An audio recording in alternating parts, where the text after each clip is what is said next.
Good evening दोस्तों, मैं हूं दिनेश के वोरा। बहुत बहुत स्वागत है आपका इस प्रोग्राम के अंदर।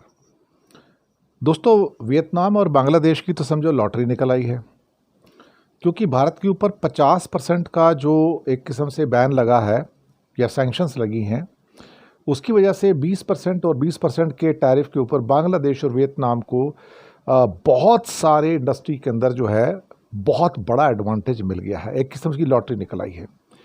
जिनपिंग का एक सीक्रेट लेटर है जो कुछ महीने पहले भारत को लिखा गया था। ब्लूमबर्ग ने उसका खुलासा किया है, इसके बारे में बात करेंगे। चाइना के अंदर परेड निकल रही है 3 सितंबर को विक्ट्री डे की, जो कि बेसिकली वर्ल्ड वार 2 की 80th एनिवर्सरी है, उसके ऊपर है। और चाइना के अंदर इस परेड के बाद एक और खबर है कि रघुराम राजन ने क्या कहा है और भारत क्या गलत कर रहा है जिसकी वजह से भारत को ये सब भोगना पड़ रहा है, और मोदी की गलत नीतियों के ऊपर भी उन्होंने जिक्र किया है। इसके साथ ही एक सर्वे हुआ है अमेरिका के अंदर, और वो सर्वे कहता है कि बहुत बड़ी संख्या में लोग चाहते हैं कि भारत के ऊपर सैंक्शंस लगे। ये सारा का सारा उस पर्टिकुलर एक इंडिया के अंदर जो एक फीलिंग्स इमर्ज हो रही है कि अमेरिका के अंदर भारत के ऊपर सैंक्शंस लगाए जाने का विरोध हो रहा है। ऐसा कुछ है ही नहीं, बल्कि they are very happy with that one. तो इसके साथ ही आपका हम स्वागत करेंगे, और आज नाम तो नहीं ले पाएंगे, लेकिन गुड इवनिंग, नमस्कार, आदाब और सत श्री अकाल आप सबको। सबसे पहले तो हम बात करना चाहेंगे कि जो एक सर्वे किया गया है ख़ासतौर से अमेरिका के अंदर, और सर्वे बहुत इम्पॉर्टेंट है, वो उसमें आधे से ज़्यादा लोग चाहते हैं कि भारत के ऊपर जो ख़ासतौर से सैंक्शंस लगी हैं 50% की सेकेंडरी सैंक्शंस, वो लगी रहनी चाहिए।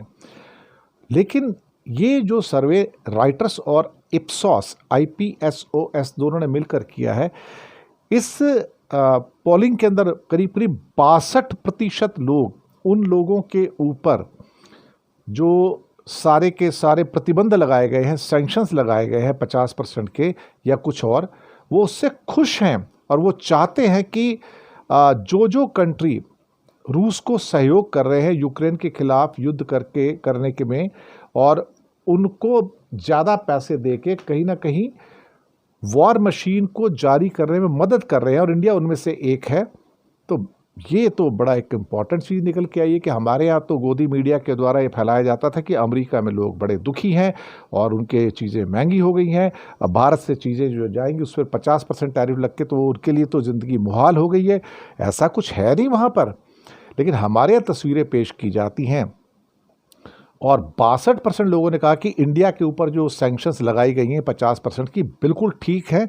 और बल्कि सरकार तो अब ये कहती नज़र आ रही है वहाँ की कि अगर इंडिया नहीं माना और इंडिया ने घुटने नहीं टेके तो हम और ज़्यादा आपके ऊपर टैक्स लगा देंगे। अब यहाँ पर चाइना भी एक्चुअली देखा जाए तो रशिया का सामान खरीदता है, लेकिन उसके ऊपर 30% का टैरिफ है। बांग्लादेश और वियतनाम तो पहले घुटने टेक चुके थे, लेकिन उसके बावजूद उनको 20% का टैरिफ दिया गया है।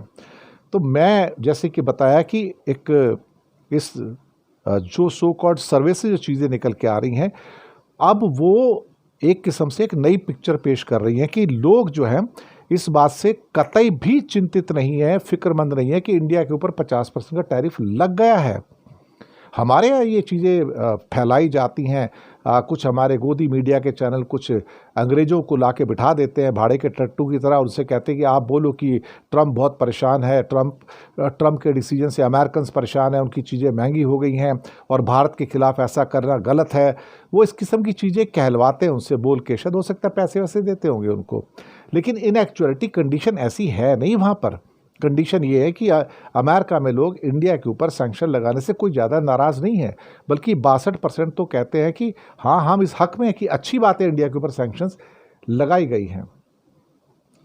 इसके बाद हम एक जो दूसरी खबर पर आते हैं, वो ये है कि चाइना के अंदर जो परेड हो रही है 3 सितंबर को है, और उसमें किम जोंग उन और पुतिन आ रहे हैं। आप सोचिए कि इसके अंदर कई और लोग भी आ रहे हैं। इसमें टर्की के प्रेसिडेंट एर्दोआन भी आ रहे हैं, इंडोनेशियन प्रेसिडेंट सुबियांतो भी है, मलेशिया के अनवर इब्राहिम भी है, और वियतनाम के PM जो है फाम मिन चिन, वो भी इसके अंदर आ रहे हैं। जापान ने इस बात का विरोध किया है कि बहुत सारे लोग जो इसमें आ रहे हैं वो लोग ना आए, उसका बायकॉट करें।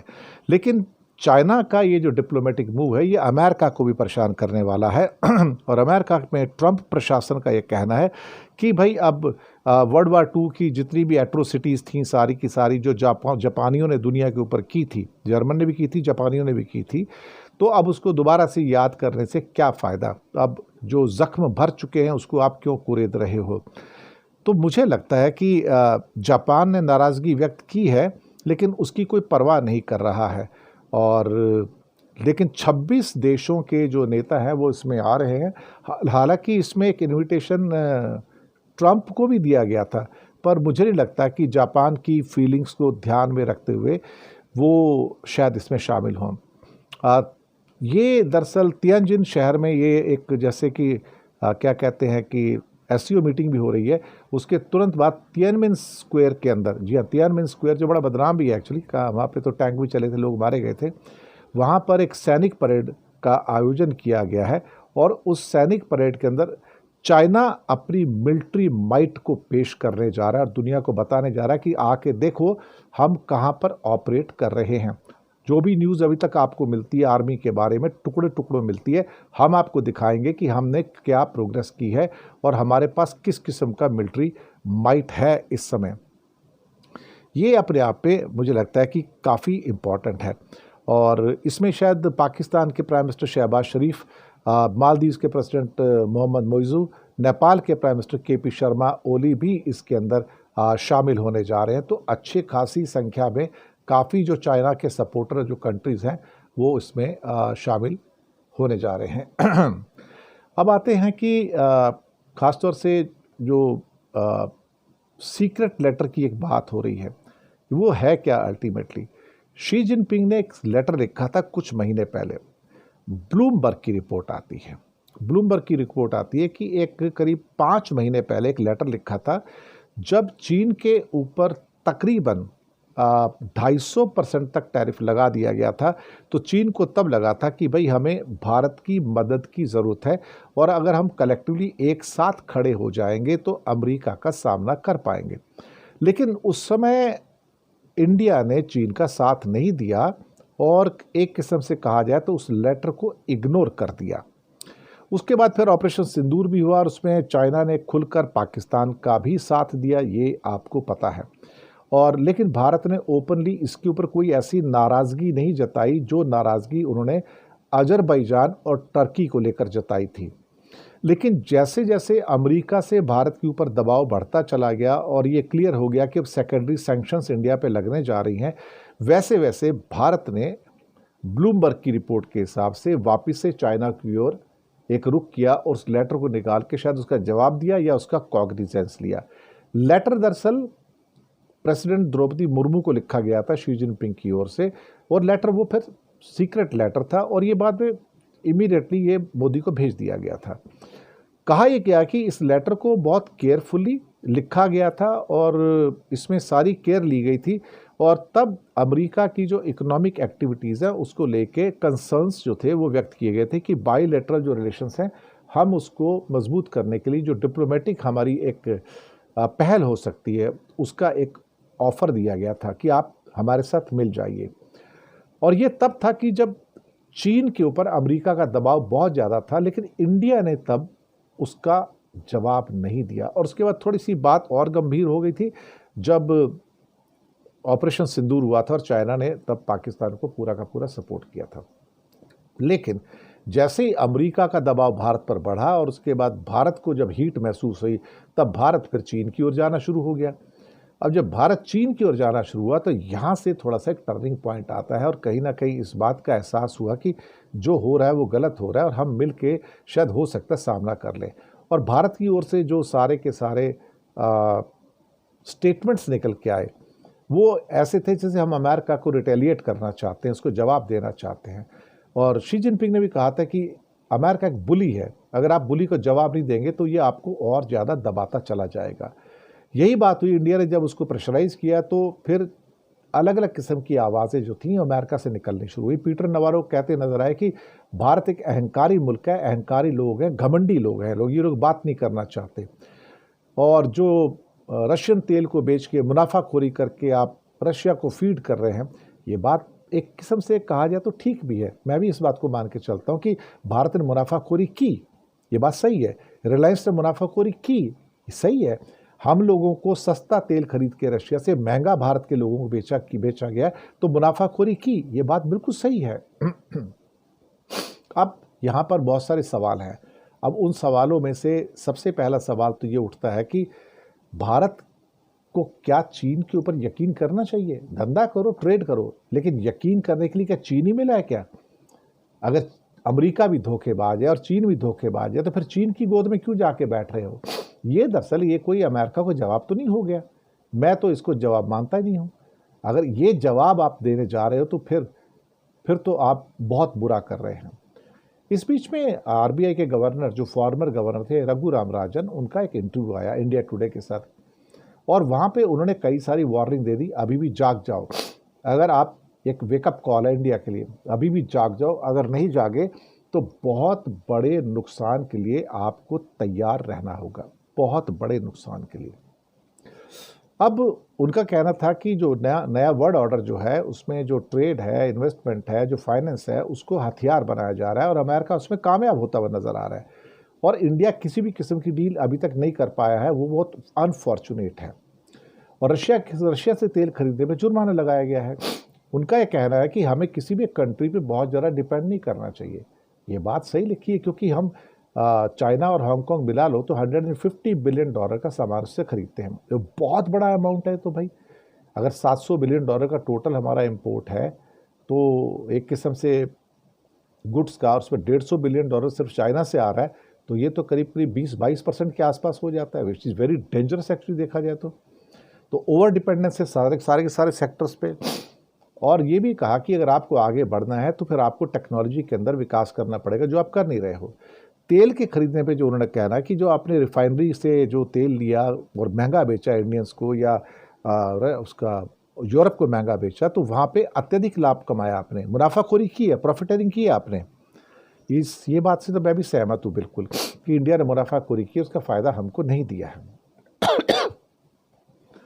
उसके बाद उनका कहना है कि ये जो आपका क्राइसिस है, इसको आप अपॉर्चुनिटी के रूप में देखो। लेकिन इंडिया के पास तो ये क्राइसिस कई बार आ चुके हैं। कोरोना वाज ए क्राइसिस, उसके पहले जो थोड़ा बहुत हुआ था कुछ साल पहले, कोरोना से पहले, वो भी एक क्राइसिस था। हम तो भी फ़ायदा नहीं उठा पाया, हम कोरोना का फ़ायदा नहीं उठा पाए। तो हमारे लिए एक खास बात है कि हम किसी भी क्राइसिस का कोई फ़ायदा उठाते नहीं हैं, और हर बार सोचते हैं कि हमारा मैन्युफैक्चरिंग अच्छा हो जाएगा। इन एक्चुअलिटी आज से 5-6 साल पहले जो 17% का हमारा मैन्युफैक्चरिंग था, अब घट के 14% पे आ गया है। ये बात फैक्ट है। तो हमने किसी क्राइसिस का फ़ायदा नहीं उठाया है, ये बात हम मान के चलेंगे। और हमें इस बात को एक्सेप्ट करना चाहिए कि हमारी जो प्रोडक्टिविटी है, हमारी जो एफिशिएंसी है, हमारी जो क्वालिटी स्टैंडर्ड्स हैं इंडिया में, वो बहुत ज़्यादा कमज़ोर है, बहुत ज़्यादा, क्या कहते हैं कि इतने अच्छे नहीं हैं। दुनिया उसको एक्सेप्ट नहीं करती है। और जो हमारे ख़ास तौर से झींगा बेचने वाले किसान हैं, कपड़े वाले हैं, गारमेंट्स वाले हैं, ऑटोमोबाइल के पार्ट्स बेचते हैं, वो तो मर गए ना सारे के सारे। तो उनको भी इंसेंटिवाइज़ करने के लिए कुछ नहीं किया जा रहा है। और इंडिया के ऊपर ये टैक्स लगने से लॉटरी निकल आई वियतनाम की और बांग्लादेश की, तो अच्छी खासी लॉटरी निकली है। और ये लॉटरी एक किस्म से कहा जाए तो साहब, आप सोचिए कि गारमेंट का हो, या फिर इसके अलावा क्या कहते हैं कि ऑटोमोबाइल पार्ट्स हो, या फिर झींगा हो, या फिर जेम्स एंड ज्वेलरी हो, इन सब के अंदर जो हमारे जो हालात हैं, Cambodia, Thailand, Indonesia, Bangladesh, Vietnam, ये पूरा का पूरा हमें लपेट के ले जाएंगे, हमें कुछ नहीं मिलेगा। तो इंडिया का पूरा जो एक्सपोर्ट है, सारा साउथ ईस्ट एशिया में चला जाएगा। और कपड़े के अंदर बांग्लादेश और वियतनाम खींच के ले जाएंगे, साथ में कंबोडिया ले जाएगा आपके पास से। ये बात तो मैं भी मान के चलता हूँ। जेम्स एंड ज्वेलरी के अंदर कुछ और कंट्री आगे आ रहे हैं, टर्की है, चाइना है, थाईलैंड है, फ्रांस है, इटली, वो अपनी पकड़ और मजबूत कर लेंगे। इसके बाद ऑटोमोबाइल के जो कंपोनेंट्स हैं, इसमें तो वियतनाम, थाईलैंड, इंडोनेशिया बहुत तेज़ी से आगे आ रहे हैं, मैक्सिको है और वो पार्ट बना रहे, तो हमारा हिंदुस्तान का वहाँ पे बहुत नुकसान है। झींगे का हमारा सारा का सारा व्यापार जो है इंडोनेशिया और वियतनाम ले जाएंगे, और साथ में इक्वाडोर भी ले जाएगा। केमिकल्स और ऑर्गेनिक कंपाउंड के अंदर थाईलैंड, वियतनाम, बांग्लादेश, ये हमें रिप्लेस करने को तैयार बैठे हैं। तो हम तो दोनों साइड से एक किस्म से कहा जाए तो मजबूर हो गए हैं। और हम कोई फैसला नहीं ले पा रहे हैं। अगर फैसला नहीं लेते हैं तो फिर यकीन मानिएगा हमारे लिए ये सुनामी बहुत बड़ी हो जाएगी। तो इसी के साथ विदा लेते हैं, शुक्रिया अदा करते हैं आपका, और चैनल को सब्सक्राइब कीजिएगा, लिंक आगे भेजिएगा ताकि अधिक से अधिक लोग इसको सब्सक्राइब कर सकें। नीचे यूपीआई नंबर और बैंक अकाउंट नंबर दिए हैं, किसी एक को चुनकर छोटी सी मदद करेंगे तो अच्छी पत्रकारिता को बचाने में एटलीस्ट आप हमारे सहयोगी होंगे। खुश रहिएगा, हंसते रहिए, मुस्कुराते रहिए। मिलते हैं बहुत जल्दी अगले अंक में, तब तक के लिए गुड नाइट।